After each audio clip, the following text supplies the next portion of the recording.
హాయ్లాండ్ కొట్టేయడంలో పెద్ద తతంగమే జరిగింది. దీన్ని కాజేయడానికి చాన్నాళ్ల క్రితమే ప్లాన్ రెడీ చేశారు. పథకం ప్రకారం అగ్రిగోల్డ్ హాయ్లాండ్ను చిన్నబాబు దక్కించుకున్నారు. ఆ ప్లాన్ ఏమిటో లుక్కేయండి.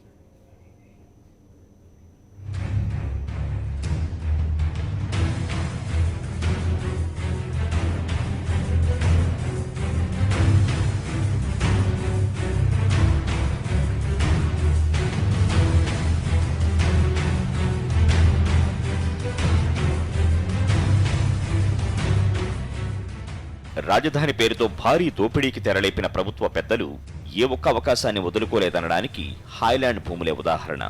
కోల్కతా చెన్నై జాతీయ రహదారిపై మంగళగిరి మండలం చినకాకానిలో 85.13 ఎకరాల భూమిని అగ్రిగోల్డ్ కొనుగోలు చేసి హాయ్లాండ్ పేరుతో అభివృద్ధి చేసింది. ఎకరం 4 నుంచి 4.5 కోట్ల వరకు పలికే ఈ భూమిపై ప్రభుత్వ పెద్దల కళ్లు పడ్డాయి.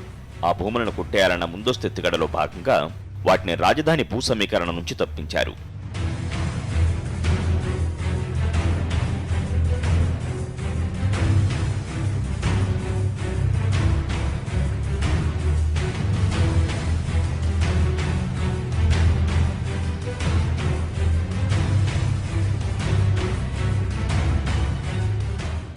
తనకు సన్నిహితుడైన ఓ పోలీసు ఉన్నతాధికారిని ప్రభుత్వ పెద్ద రంగంలోకి దించారు.